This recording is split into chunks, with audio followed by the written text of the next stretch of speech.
ദ്വന്ദ്വ യുദ്ധത്തിന് ആളുണ്ടോ എന്ന് ചോദിച്ച് യുദ്ധത്തിന്റെ ആരംഭത്തിൽ അങ്ങനെ ഒരു രീതിയുണ്ട്. ദ്വന്ദ്വ യുദ്ധമുണ്ട്, ഫേസ് ടു ഫേസ്, 1 to 1. 6ഓളം പ്രഗത്ഭരായ വിശ്വാസികൾ അണിനിരക്കുകയും ആ 6 പേരെയും വധിച്ചു കളയുകയും ചെയ്ത ഒരു റോമൻ പട്ടാളക്കാരന്റെ മുമ്പിലേക്ക് ഇനി ആരുണ്ട് എന്ന് ചോദിച്ചപ്പോ മഹാനായ അബ്ദുല്ലാഹി ബിൻ മുബാറക് റഹ്മത്തുള്ളാഹി അലൈഹി ഒരു മുഖംമൂടി ധരിച്ചൊരു മാസ്ക് ധരിച്ചിട്ടതിന്റെ ഇടയിലേക്ക് സൈന്യത്തിന്റെ ഉള്ളിൽ നിന്ന് പോകുന്നത് മഹാനായ മുഅ്തമിർ ബിൻ സുലൈമാൻ റഹ്മത്തുള്ളാഹി അലൈഹി കാണുന്നുണ്ട്. തൊട്ടടുത്തുനിന്നാ പോകുന്നത്. മുഖംമൂടി ധരിച്ചു, ആളറിയാണ്ടിരിക്കാൻ. 6 പേരെ നിർദാക്ഷിണ്യം വധിച്ചു കളഞ്ഞ ഈ റോമൻ പട്ടാളക്കാരന് നേരിടാൻ വന്നത് മഹാനായ ഹദീസ് പണ്ഡിതനായിരുന്ന അബ്ദുല്ലാഹി ബിൻ മുബാറക് എന്ന ധീരനായ പോരാളി. അവനെ വകവരുത്തി 2 ആളെ 3, 6 പേരെ, 6ന് പകരം 6. ഒരു യുദ്ധം വിളിച്ചു കൂട്ടിയതാണ്. യുദ്ധത്തെ സാഹചര്യമാണ് എന്നല്ലാതെ നാട്ടുകാരെ പോയി വിട്ടല്ലത്. യുദ്ധമാണ്, പ്രതിരോധ യുദ്ധങ്ങളാണ് ഇസ്ലാമിൽ നടന്നത് മുഴുക്കയും. അബ്ദുല്ലാഹി മുബാറക് എന്നവരെ ഇതും കഴിഞ്ഞ് അവിടെ ഒരു വെല്ലുവിളിയുടെ സാധ്യത അവസാനിച്ചപ്പോൾ തന്റെ കുതിരക്കൊരു കൊട്ടും കൊടുത്ത് സൈന്യത്തിനുള്ളിലേക്ക് തിരിച്ചു വന്നു. ആരാരും അറിഞ്ഞിട്ടില്ല ആരാണ് ഈ വന്ന ആള്. 6 പേരെ വധിച്ചു കളഞ്ഞ ഈ റോമൻ പട്ടാളക്കാരനെ ആരാണ് ഈ വകവരുത്തിയത്? അയാള് മാത്രമല്ല, അതുപോലത്തെ 5 ആളെ വേറെയും. മുഖം മറച്ചത് കൊണ്ട് ആളറിഞ്ഞില്ല. മഹാനായ അബ്ദുല്ലാഹി ബിൻ മുബാറക് എന്നവർ തിരിച്ചു വന്നപ്പോ മുഅ്തമിർ ബിൻ സുലൈമാൻ എന്ന തന്റെ സുഹൃത്ത് ആ സൈന്യത്തിലെ പട്ടാളക്കാര് നിർത്തിയിരുന്ന ആ ലൈനിൽ അവിടെ തന്നെ നിൽപ്പുണ്ട്. അവിടെ വന്നാണ് അബ്ദുല്ലാഹി മുബാറക് ഇതൊക്കെ കഴിഞ്ഞ് തന്റെ കുതിരയുമായി തിരിച്ചു വരുന്നത്. എന്നിട്ടൊരു വാക്ക് പറഞ്ഞു, യാ അബ്ദുല്ലാഹ് ലഇൻ ഹദ്ദസ്ത ബിഹാദാ അഹദാ. മുഖംമൂടി എടുത്തു. ലഇൻ ഹദ്ദസ്ത ബിഹാദാ അഹദൻ വഅന ഹയ്യുൻ. ഞാൻ ജീവിച്ചിരിക്കുന്ന കാലത്ത് ഞാനാണിത് ചെയ്തത് എന്ന് ആരോടെങ്കിലും നീ പറയുകയാണെങ്കിൽ പിന്നെ ജീവിതത്തിൽ ഞാനും നീയും തമ്മിൽ ബന്ധമുണ്ടാവില്ല. ഞാൻ ജീവിച്ചിരിക്കുന്ന കാലം ഞാനാണ് ഈ പണി ചെയ്തത്, ഞാനാണ് ഈ ധീരമായി ഇടപെട്ടത് എന്ന് എന്റെ പേര് നീ ഒരിക്കലും പറഞ്ഞു പോകരുത്. ഞാൻ ചെയ്തത് അല്ലാഹുവിന് വേണ്ടിയാണ്, ഞാനാണെന്ന് അറിയാതിരിക്കാൻ മുഖം മൂടി ധരിച്ചു. സുബ്ഹാനല്ലാഹ്. പണ്ഡിത ലോകത്ത് അറിയപ്പെടുന്ന അബ്ദുല്ലാഹി ബിൻ മുബാറക് റഹ്മത്തുള്ളാഹി തആല അലൈഹി ആണിത്. ഇതൊരു സംഭവം മാത്രമല്ല, ബഹുമാനപ്പെട്ടവരെ, എത്രയോ ആളുകൾക്ക് ആരും അറിയാതെ രഹസ്യമായ സദഖകൾ ചെയ്തിരുന്ന മഹാനുഭാവൻ തുർസൂസിൽ ബഹുമാനപ്പെട്ടവർ വരുമ്പോഴെല്ലാം ഒരു ചെറുപ്പക്കാരൻ മഹാനവറുകൾക്ക് ഖിദ്മത്ത് ചെയ്യാറുണ്ട്. അവിടെ ചെറിയൊരു ഒരു ട്രാവലേഴ്സ് ഹട്ട്, ഒരു യാത്രക്കാർക്കുള്ള ചെറിയ ഒരു കൂടാരമുണ്ടായിരുന്നു. അബ്ദുല്ലാഹി മുബാറക് എന്നവരെ തുർസൂസിലെത്തിയാൽ അവിടെ ഒരു ചെറുപ്പക്കാരനാണ് മഹാനവറുകൾക്ക് ഭക്ഷണം, താമസിക്കാനുള്ള സൗകര്യമൊക്കെ ആ കൊച്ചു വീട്ടിൽ ചെയ്തു കൊടുക്കുക. ഒരു ദിവസം വന്നപ്പോ ഈ ചെറുപ്പക്കാരനെ കാണുന്നില്ല. ചോദിച്ചു, എന്തേ വിഷയം ചോദിച്ചു. അപ്പൊ പറഞ്ഞു, ആളുകൾ അയാളെ, ഒരു മുതലാളി പിടിച്ചുകൊണ്ടുപോയിരിക്കുകയാണ്. എന്തേ വിഷയം ചോദിച്ചു. അവൻ ആ മുതലാളിയോട് കടം വാങ്ങിച്ചിരുന്നു. ആ കടം തിരിച്ചു കൊടുക്കാൻ വൈകിയപ്പോ അയാൾ ഇവനെയും പൊക്കി കൊണ്ടുപോയതാണ്. ആളിപ്പോ ജയിലിലാണ്, ഫിൽ മഗ്ഫർ, ആള് ജയിലിലാണെന്ന് പറഞ്ഞു. അബ്ദുല്ലാഹി മുബാറക് എന്നവർ ചോദിച്ചു, എവിടെയാണ് അയാൾ? എവിടെയാണ്? ഇന്ന സ്ഥലത്ത്. എത്രയാ കടം? 10,000 ദിർഹമുണ്ട്. ആ മുതലാളിയുടെ വീടൊന്ന് കാണിച്ചു തരുമെന്ന് ചോദിച്ചു. കാണിച്ചു കൊടുത്തു. 10,000 ദിർഹം കയ്യിലെടുത്ത്, ഞാൻ പറഞ്ഞു അദ്ദേഹം ബിസിനസ്സുകാരനാണ്, അതൊക്കെ അല്ലാഹുവിന്റെ മാർഗത്തിൽ ചെലവഴിച്ചു. 10,000 ദിർഹമുമായി മുതലാളിയുടെ വീട് വക്കിൽ വന്നിട്ട് അയാളോട് പറഞ്ഞിട്ടുണ്ട്, സഹോദര, ഇന്നാലിന്ന ചെറുപ്പക്കാരൻ നിങ്ങളോട് കടം വാങ്ങിക്കുകയും ആ കടം തിരിച്ചേൽപ്പിക്കാൻ കഴിയാതെ വരികയും ചെയ്തപ്പോൾ അയാളെ നിങ്ങൾ ബന്ദിയാക്കിയിട്ടുണ്ട് എന്ന് ഞാൻ അറിഞ്ഞു. ആ ചെറുപ്പക്കാരന്റെ കടം ഞാൻ ഇവിടെ വീട്ടുകയാണ്, ഞാനാണിത് വീട്ടിയത് എന്ന് അവനോട് പറയരുത്. നിങ്ങൾ അവനെ വിടണം, ജയിലിൽ നിന്ന് പുറത്തു വിടണം. ഞാനാണിത് ചെയ്തതെന്ന് പറയരുത്. ആ കാശ് സ്വീകരിച്ചു. ഈ യുവാവിനെ ജയിലിൽ നിന്ന് മോചിപ്പിക്കുന്നു, തടങ്കലിൽ നിന്ന് മോചിപ്പിക്കുന്നു. വീട്ടിലേക്ക് എത്തിയപ്പോൾ ആളുകൾ പറഞ്ഞു, എടോ, നിന്റെ ഉസ്താദ് വന്നിരുന്നു, അബ്ദുല്ലാഹി ബിൻ മുബാറക് റഹ്മത്തുള്ളാഹി അലൈഹി, നിന്നെ ചോദിച്ചിരുന്നു. എന്തായി? അദ്ദേഹം കുറച്ചൊക്കെ ഇവിടെ നിന്ന് പിന്നെ അങ്ങ് പോയിട്ടുണ്ട്. ഈ ചെറുപ്പക്കാരൻ പിന്നാലെ ഓടിച്ചെന്നു, ഒരുപാട് വഴിദൂരം എത്തിയിട്ടുണ്ട്. അബ്ദുല്ലാഹി ബിൻ മുബാറക് റഹ്മത്തുള്ളാഹി അലൈഹി ചോദിച്ചു, ശൈഖ് അവറുകളെ, ദാ ഞാൻ എത്തി. എവിടെയായിരുന്നു മോനെ നീ? എന്നെ ഒരാളെ പിടിച്ചുകൊണ്ടുപോയി, ഞാൻ ജയിലിലായിരുന്നു. എന്തു പറ്റി? കടമുണ്ടായിട്ട് വീട്ടാൻ പറ്റിയില്ല, എന്ത് ചെയ്യാനാ? അങ്ങനെ എന്നെ പിടിച്ച് ജയിലിൽ അടച്ചു. പിന്നെന്തായി? ആരോ എൻ്റെ ഒരു കടം വീട്ടി, അതുകൊണ്ട് ഞാൻ രക്ഷപ്പെട്ടു വന്നിരിക്കുകയാണ്. അൽഹംദുലില്ലാ, അല്ലാഹു നിന്റെ കടം വീട്ടി തന്നല്ലോ മോനെ, അൽഹംദുലില്ലാ. അത്രയും പറഞ്ഞ് അവനോട് കുശലം പറഞ്ഞിരുന്ന് കുറച്ച് സമയം ചെലവഴിച്ച് മഹാൻ യാത്രയാവുകയാണ്. ആ മോനോട് പറഞ്ഞില്ല നിന്റെ കടം വീട്ടിയത് ഞാനാണ് എന്ന്. സുബ്ഹാനല്ലാഹ്. ഇതാണ് അള്ളാഹുവിന് വേണ്ടി പണിയെടുക്കുക എന്ന് പറഞ്ഞതിന്റെ ഒരു ഉദാഹരണം. ആര് ചെയ്തു എന്ന് അള്ളാഹു അറിഞ്ഞാൽ മതി, പടച്ചവൻ അറിയാമല്ലോ. നഹാബന്ദ യുദ്ധം കഴിഞ്ഞിരിക്കുന്നു. ഉമർ ബിൻ ഖത്താബ് റളിയല്ലാഹു അൻഹു സൈന്യാധിപനായ സഅദ് റളിയല്ലാഹു അൻഹുവിനോട് ചോദിച്ചു, സഅദേ, ആരൊക്കെയാണ് ഷഹീദായത്? ഫഅദ്ദ ഉനാസൻ, ഒരുപാട് ആളുകളുടെ പേര് പറഞ്ഞു കൊടുത്തു. നഹാബന്ദ യുദ്ധം ഉമർ റളിയല്ലാഹു അൻഹുവിന്റെ വലിയൊരു കറാമത്ത് സംഭവിച്ച യുദ്ധമാണ്, നമുക്കറിയാം. യാ സാരിയ അൽ ജബൽ അൽ ജബൽ, സാരിയ ആ പർവ്വതം ആ പർവ്വതം എന്ന് മദീനയിൽ നിന്ന് ഡയറക്ഷൻ കൊടുത്തു മഹാനായ ഫാറൂഖ് റളിയല്ലാഹു അൻഹു. ഇത് മുത്തവാത്തിറായ സംഭവമാണ്. മുത്തവാത്തിർ എന്ന് പറഞ്ഞാൽ അൺഡിനയബിൾ, ഒരിക്കലും ഒരാൾക്കും നിഷേധിക്കാൻ കഴിയാത്ത വിധം അത്രയും തലമുറകളിലേക്ക് ആയിരക്കണക്കിന് ആളുകൾ ഒരുമിച്ച് ട്രാൻസ്മിറ്റ് ചെയ്ത സംഭവമാണിത്. മുത്തവാത്തിറ. മദീന പള്ളിയിൽ ഉമർ ബിൻ ഖത്താബ് റളിയല്ലാഹു അൻഹു ഖുതുബ നിർവഹിച്ചുകൊണ്ടിരിക്കുന്നതിനിടയിൽ മഹാനായ ഫാറൂഖ് തങ്ങൾ വിളിച്ചു പറയുന്നുണ്ട്, യാ സാരിയ യാ സാരിയ അൽ ജബൽ അൽ ജബൽ അൽ ജബൽ. സാരിയ റളിയല്ലാഹു അൻഹുവിനോടാണ് നിർദ്ദേശം. സാരിയ തങ്ങളാണെങ്കിലോ 2000 കിലോമീറ്റർ അപ്പുറത്ത് മദീനയിൽ നിന്ന് പേർഷ്യയുടെ ഭാഗമായ നഹാവന്ദിൽ ഒരു സൈന്യത്തിന്റെ നേതൃത്വം നടത്തിക്കൊണ്ടിരിക്കുകയാണ് മഹാനായ സാരിയ റളിയല്ലാഹു അൻഹു. സാരിയ ആ പർവ്വതം ആ പർവ്വതം ആ പർവ്വതം. സാരിയ റളിയല്ലാഹു അൻഹു ആ സംഭവം അറിഞ്ഞു, കേട്ടു. ആ സംഭവം കേൾക്കുകയും സൈന്യത്തെ പർവ്വതത്തിന്റെ പിന്നിലേക്ക് പറഞ്ഞയച്ചപ്പോഴാണ് അവിടെ നിന്ന് സൈന്യം വരുന്നത് കാണാൻ കഴിഞ്ഞത്. അവരെ പർവ്വതത്തിന്റെ ഇപ്പുറത്താണ്, ശത്രു സൈന്യം ആ ഭാഗത്ത് നിന്ന് അപ്പുറത്ത് വരുന്നുണ്ട്. അതാര് കണ്ടില്ല?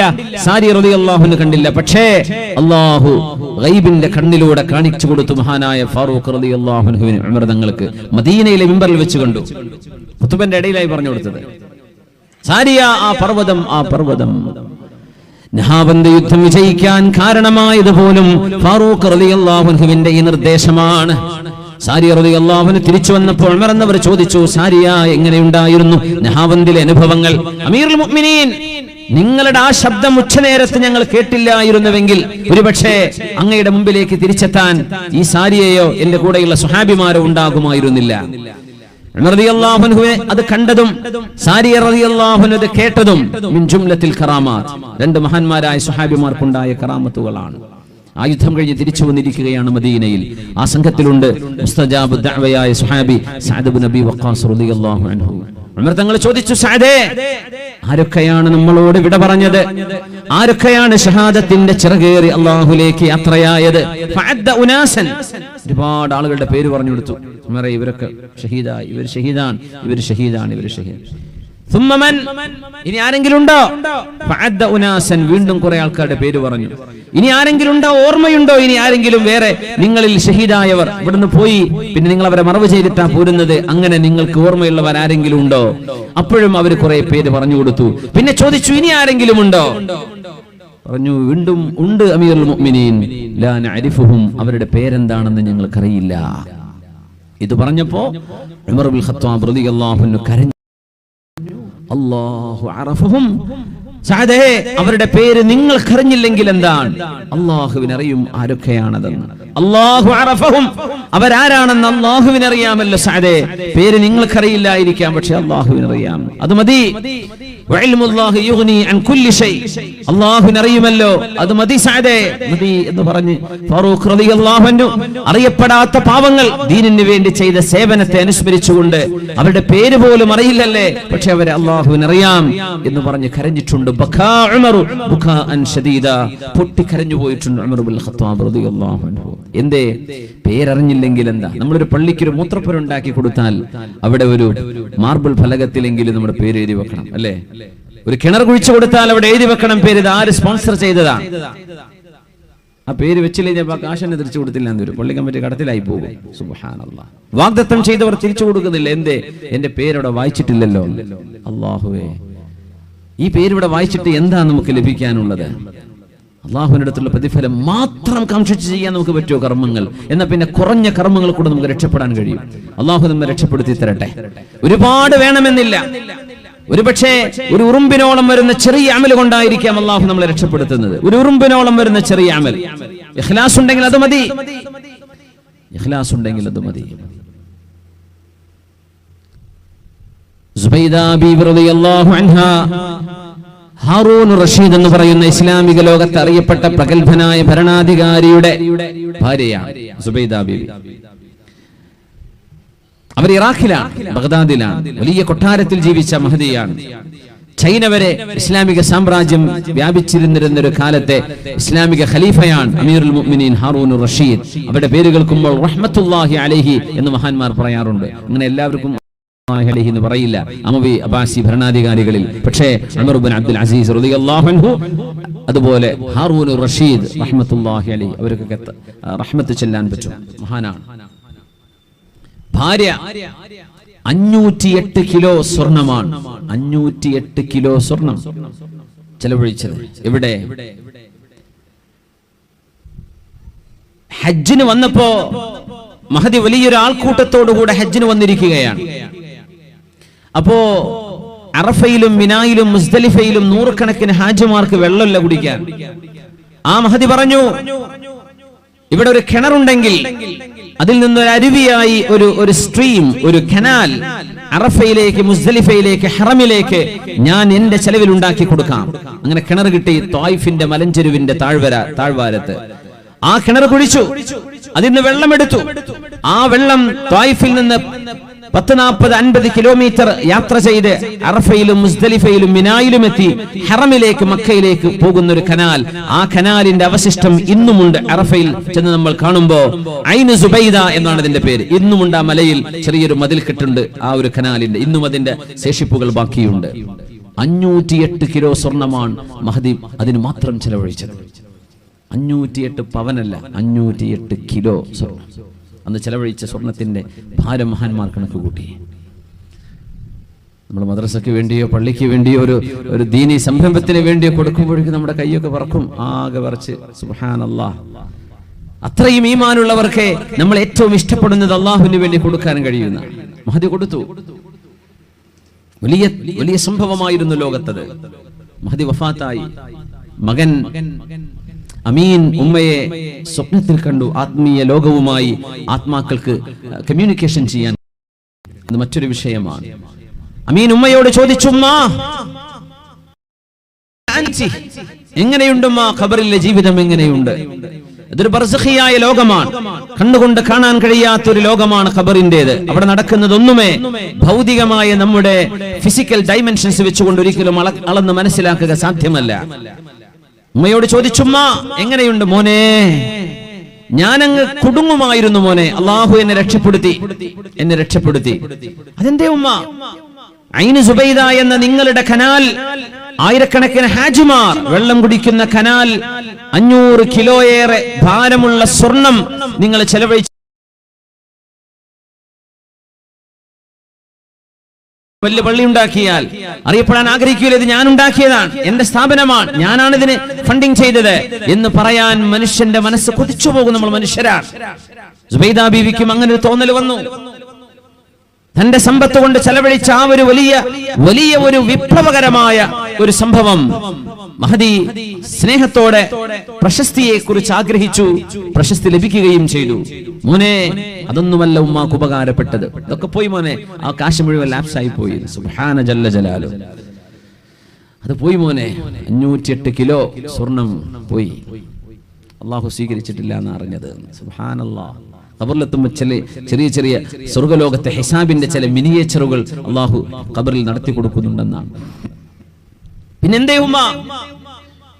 മോനെ, സുബ്ഹി നിസ്കാരത്തിന് വാങ്ക് വിളിക്കുന്നതിന് മുമ്പ് കുന്തു അതഖദ്ദമു ഇല ശുറുഫാത്ത്. മോനെ, നീ ഉറങ്ങുന്ന നേരത്ത് നിന്നെ പോലും അറിയിക്കാതെ ഉമ്മ സുബ്ഹി ബാങ്ക് കൊടുക്കുന്നതിന് മുമ്പ് ബഗ്ദാദിലെ നദീ തീരത്തിനോട് ചേർന്ന് കിടക്കുന്ന നിന്റെ ഉപ്പയുടെ ത്തിന്റെ വരാന്തയിലെ 1-ാം നിലയിലെ വരാന്തയിലൂടെ ഞാൻ നടക്കാറുണ്ടായിരുന്നു. ആ നേരത്ത് സുബഹിക്ക് വാങ്കൊടുത്തിട്ടില്ല. പക്ഷേ അള്ളാഹുവിന് വേണ്ടി ഒരൽപ്പം ദിക്ർ ചൊല്ലാൻ ഉമ്മ സമയം ചെലവഴിക്കുമായിരുന്നു. അവിടെ ഞാനിവിടെ പറയും, ലാ ഇലാഹ ഇല്ലല്ലാഹ്, അള്ളാഹുവേ ആരാധനക്കർഹനായി നീയല്ലാതെ മറ്റാരുമില്ല റബ്ബേ, അലൈഹാ അഹ്യാ, അതിലാണ് ഞാൻ ജീവിക്കുന്നത്. ലാ ഇലാഹ ഇല്ലല്ലാഹ്, ആരാധനക്കർഹനായവൻ അല്ലാഹുവേ നീയല്ലാതെ മറ്റാരുമില്ല. അലൈഹാ അമൂത്, ആ വിശ്വാസത്തിലാണ് ഞാൻ മരിക്കാൻ ആഗ്രഹിക്കുന്നത്. ലാ ഇലാഹ ഇല്ലല്ലാഹ്, ആരാധനക്കർഹനായ എല്ലാറ്റിനും കഴിവുള്ളവനായ അല്ലാഹുവേ നീ മാത്രമാണ് എന്റെ രക്ഷിതാവ്. അലൈഹാ ഉബഅസു യൗമൽ ഖിയാമ, നാളെ പരലോകത്തേക്ക് വരുമ്പോൾ ആ വിശ്വാസത്തിലായി നീ എനിക്ക് പുനർജന്മം നൽകണമേ. ഈ കൊച്ചു കൊച്ചു വാക്കുകളെ ആരും ഉണർന്നിരിക്കാനിടയില്ലാത്ത നേരത്ത്, വെളിച്ചമില്ലാത്ത സ്ട്രീറ്റ് ലൈറ്റുകളില്ലാത്ത പഴയകാലത്ത് 1200 കൊല്ലങ്ങൾക്ക് മുമ്പത്തെ ബഗ്ദാദിൽ മോനെ എല്ലാവരും ഉറങ്ങിക്കിടക്കുമ്പോൾ ഉമ്മ ചൊല്ലിയിരുന്ന ഈ വചനങ്ങളാണ് അള്ളാഹു എന്നിൽ നിന്ന് സ്വീകരിച്ചത്. എന്റെ 500 കിലോ സ്വർണം നഷ്ടമായി മോനെ, ഐന് സുബൈദ എന്ന് പറയുന്ന ഒരു മഹാ പ്രൊജക്ടിന് ഞാൻ ചെലവഴിച്ചത് അള്ളാഹു സ്വീകരിച്ചിട്ടില്ല. സ്വീകരിച്ചതോ ലാ ഇലാഹ ഇല്ലല്ലാഹ് അലൈഹാ അഹ്യാ, ലാ ഇലാഹ ഇല്ലല്ലാഹ് അലൈഹാ അമൂത്, ലാ ഇലാഹ ഇല്ലല്ലാഹ് അലൈഹാ ഉബഅസു യൗമൽ ഖിയാമ. ഇങ്ങനെ അള്ളാഹുവിനെ ഓർത്തുകൊണ്ട് ആരാരും അറിയാതെ ഞാൻ ചൊല്ലിയിരുന്ന ആ വചനങ്ങളെ കൊണ്ടാണ് മോനെ ഉമ്മയെ അള്ളാഹു രക്ഷപ്പെടുത്തിയത് എന്ന് ഹാറൂൻ റഷീദിന്റെ പ്രിയപ്പെട്ട ഭാര്യ സുബൈദ ബീവി മകൻ അമീനിനോട് സ്വപ്നദർശനത്തിൽ പറഞ്ഞത് മഹാന്മാർ രേഖപ്പെടുത്തി വെച്ചിട്ടുണ്ട്. എന്തിനെന്നറിയോ? നമ്മൾ വലിയ മെഗാ പ്രൊജക്ട് ഒന്നും ചെയ്യണ്ട, ചെയ്യുന്നത് അള്ളാഹുവിന് വേണ്ടി. വലിയ മെഗാ പ്രൊജക്ട് അള്ളാഹ്ക്ക് വേണ്ടി ചെയ്താൽ മാഷാ അള്ളാഹ്. പക്ഷേ അതൊക്കെ ചെയ്യുമ്പോൾ ഒരു പക്ഷേ നമ്മൾ അറിയാതെ മനസ്സിനുള്ളിലേക്ക് ഒരു റിയാ, ഒരു ഇജാബ്, ഒരു ഷോ ഓഫ് പിശാച് കൊണ്ടുവരും. മഅദല്ലാഹ്, അള്ളാഹു കാത്തുരക്ഷിക്കട്ടെ. ഞാൻ ചെയ്തത് അള്ളാഹുവിന് വേണ്ടിയാണ്, ഞാൻ ചെയ്തത് പടച്ച തമ്പുരാന് വേണ്ടിയാണ്. നമ്മുടെ സജ്ജനങ്ങളുടെ മാർഗം എല്ലാ ആൾക്കാരെ കാണിക്കാനുള്ള പരിപാടിയാണ്. നമ്മൾ അള്ളാഹ്ക്ക് വേണ്ടി ചെയ്യുന്നത്, അള്ളാഹുവിന് വേണ്ടി മാത്രമായി എന്ത് ചെയ്യുന്നു? നമ്മൾ ചെയ്യുന്നതൊക്കെ അള്ളാഹ്ക്ക് വേണ്ടി ചെയ്താൽ പോരെ? എത്ര റാഹത്തായിരിക്കും നമ്മൾ നിസ്കരിക്കുന്നത്. നമ്മൾ നിസ്കാരക്കാരനാണെന്ന് പറയാനല്ല, ഞാൻ അള്ളാഹ്ക്ക് വേണ്ടി ചെയ്യാൻ. ഞാൻ നോമ്പെടുക്കുന്നു, ഞാൻ ഖുർആൻ ഓതുന്നു, ഖുർആൻ അള്ളാഹുവിന് വേണ്ടിയാണ്. അതുകൊണ്ടാണ് മഹാനായ ബിശ്റുൽ ഹാഫി തങ്ങളടക്കമുള്ള പ്രഗത്ഭരായ പണ്ഡിതന്മാർ അവരുടെ മുമ്പിലേക്ക് ആളുകൾ ഖുർആൻ തുറന്നു വെച്ച് ഓതുന്നതിനിടയിൽ ആരെങ്കിലും വർത്തമാനം പറയാനോ സംശയം ചോദിക്കാനോ മസ്അല പഠിക്കാനോ ഫത്വ ചോദിക്കാനോ വേണ്ടി കടന്നു വരുമ്പോൾ മഹാന്മാരായ പണ്ഡിതന്മാർ മുസ്ഹഫ് പൂട്ടി വെക്കുമായിരുന്നു. അപ്പൊ ചോദിക്കും, എന്തിനെങ്കിലും മുസ്ഹഫ് പൂട്ടുന്നത്? അല്ല, ഞാനിതിങ്ങനെ ഓതിരിക്കുന്ന ആളാന്ന് ഈ വരുന്ന ആള് വിചാരിക്കണ്ട. അതിന് തന്നെ അല്ലെങ്കിൽ നമ്മൾ ഇപ്പോഴും ഊതുന്ന ആളാ, ഏത് നേരം തസ്ബീഹ് ഇങ്ങനെ വെച്ചിട്ട് ഇങ്ങനെ കയ്യിൽ ഇങ്ങനെ മറച്ചുകൊണ്ടിരിക്കുകയാണ്. നമ്മൾ അറിയാതെ ചെയ്യാൻ കുഴപ്പമില്ല. അത് ആളുകൾക്കിടയിലൂടെ ഞാനൊരു മുസബ്ബിഹാൻ തസ്ബീഹ് ചൊല്ലുന്ന ആളാണെന്ന് അറിഞ്ഞോട്ടെ, അങ്ങനെയൊന്നും ചെയ്യണ്ട. ആ ടിക് ഒക്കെ വെറുതെ വെച്ചുണ്ടാക്കുന്ന ആക്കണം. എന്ത് ചെയ്യാ, അതാരും കാണാത്തോടത്ത് വെച്ചേക്ക്, ആളുകളുടെ ഇടയിൽ നിന്ന് ചെയ്യേണ്ട. അപ്പൊ വെറുതെ നമ്മൾ അറിയാതെ ഞാനൊരു ദിക്റിന്റെ ആളാണ് എന്ന ആളുകൾക്കിടയിൽ നമ്മൾ അറിയാതെ പറഞ്ഞു പോകും. പിശാച് നമ്മുടെ കൽബിലേക്ക് അത് കൊണ്ടുവരും. അപ്പൊ എന്ത് ചെയ്യാ, വിരലൊക്കെ എണ്ണിയാൽ മതി. അല്ലെങ്കിൽ ഒറ്റയ്ക്കിരിക്കുമ്പോ ആരും കാണാത്തിടത്ത്.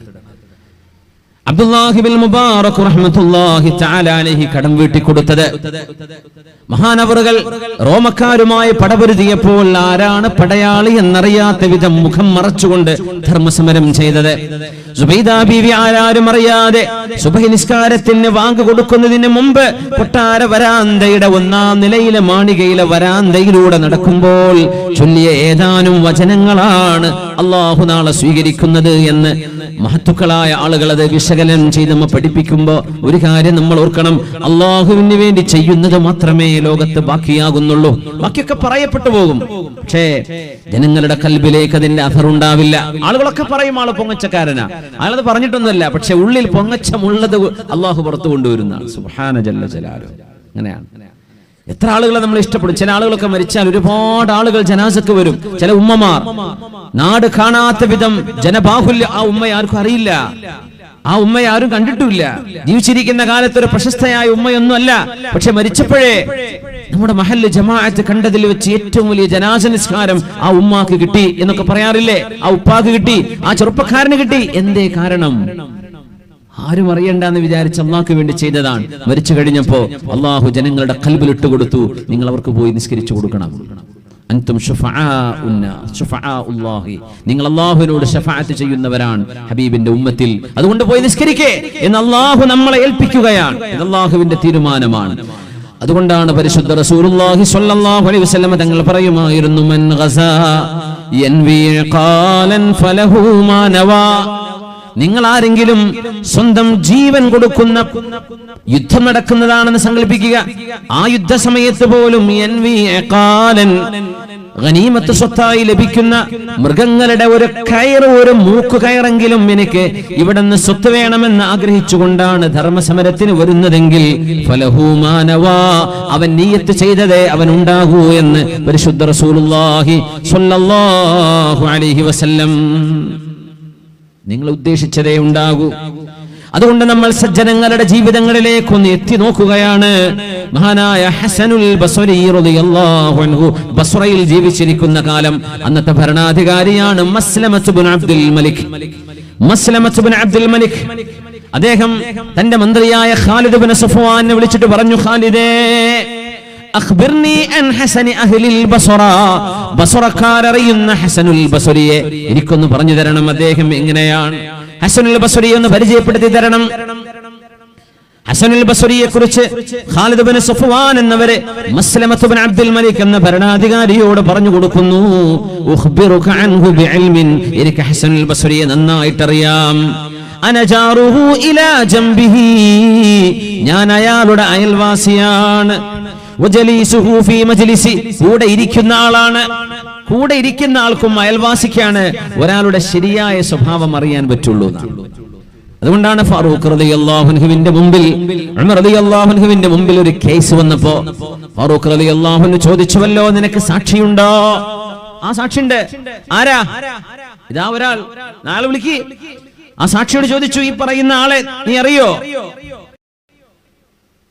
സാക്ഷിയുണ്ട് എന്ന് പറഞ്ഞ ആളെ വിളിച്ചു വരുത്തി. എന്നിട്ട് ഇയാളോട് ചോദിക്കുകയാണ്, ഈ സാക്ഷിയെ പറ്റി നിങ്ങളുടെ അറിവെന്താണ്?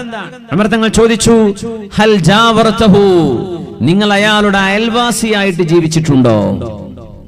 അപ്പോഴാണ് അതിർത്തർക്കം വരുമ്പോ, മതിൽ കുത്തുമ്പോഴേ, ഒരു ഫംഗ്ഷൻ നടക്കുമ്പോഴേ, അനാവശ്യമായ ചുറകളും പ്രശ്നങ്ങളും ഉണ്ടാക്കി തമ്മിലടിക്കുന്നത് കാണണമെങ്കിൽ അയൽപക്കങ്ങളിൽ ചെന്ന് നോക്കണം. അയൽവാസികൾ, നീ താമസിച്ചിട്ടുണ്ടോ? അയൽവാസിയാണോ? ഹൽ ജാവറതഹു, ലാ, എന്റെ അയൽവാസിയൊന്നുമല്ല. പിന്നെ ഹൽ സാഫറത മഅഹു, നിങ്ങൾ അയാളുടെ കൂടെ ദീർഘമായ യാത്ര പോയിട്ടുണ്ടോ? ദീർഘയാത്ര, ദിവസങ്ങൾ എടുക്കുന്ന യാത്ര, ഒരു ഉംറയ്ക്ക് പോയോ? അല്ലെങ്കിൽ ദീർഘമായ മറ്റേതെങ്കിലും യാത്രയിൽ പോയിട്ടുണ്ടോ? പറഞ്ഞില്ല, അതൊന്നും പോയിട്ടില്ല അമീറുൽ മുഅ്മിനീൻ. പിന്നെ ഹൽ അമൽതഹു ബിദ്ദീനാരി വദ്ദിർഹം, സാമ്പത്തികമായ ഇടപാട് വല്ലതും നടത്തിയിട്ടുണ്ടോ? സാമ്പത്തിക ഇടപാട് നടത്തിയിട്ടുണ്ടോ? നിസ്കാരത്തഴമ്പ് മാത്രം നോക്കല്ലേ, സാമ്പത്തിക ഇടപാട് ചെയ്യുമ്പോൾ ആൾ എങ്ങനെയാണ്? തസ്ബീഹ് ഒക്കെ ഉഷാറാണ്, പള്ളിയിൽ നിന്ന് എഴുതിട്ട് പോകാത്ത ആളാണ്, പക്ഷേ കടം വാങ്ങിയാൽ തിരിച്ചു കൊടുക്കൂല. അങ്ങനത്തെ മനുഷ്യന്മാരില്ലേ? വഞ്ചന നടത്തും, ഒരു കാര്യമില്ല. അദ്ദീനു അൽ മുആമല, ദീൻ എന്ന് പറയുന്നത്, ഇസ്ലാം എന്ന് പറയുന്നത്, ഇറ്റ്സ് ദ ക്യാരക്ടർ, അതൊരു സ്വഭാവമാണ്. ഇറ്റ്സ് ദ ബിഹേവിയർ, അതൊരു സംസ്കാരമാണ്, ഒരു സ്വഭാവമാണ്. ഇസ്ലാം എന്നത് അവരുടെ ട്രാൻസാക്ഷൻസിൽ കാണുന്ന സംഭവമാണ്. നിങ്ങള് പൈസയുടെ ഇടപാട് വല്ലതും നടത്തിയിട്ടുണ്ടോ?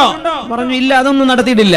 പിന്നെ ഉമർ തങ്ങൾ പറഞ്ഞു, ലഅല്ലക റഅയ്തഹു യുസല്ലി ഫീ മസ്ജിദിൻ, നിങ്ങൾ അയാൾ ഒരു മസ്ജിദിൽ നിസ്കരിക്കുന്നത് കണ്ടു കാണുമല്ലേ? അൻത ലാ തഅരിഫ്, യു ഡോണ്ട് നോ ഹിം, നിങ്ങൾക്ക് അയാൾ അറിയില്ല. ഫാറൂഖ് റളിയല്ലാഹു അൻഹു പറയാ, 3 കാരണങ്ങളാ ചോദിച്ചത്. കൂടെ താമസിച്ചിട്ടുണ്ടോ? ഇല്ല. ദീർഘയാത്ര പോയിട്ടുണ്ടോ? ഇല്ല. സാമ്പത്തിക ഇടപാട് വല്ലതും നടത്തിയിട്ടുണ്ടോ?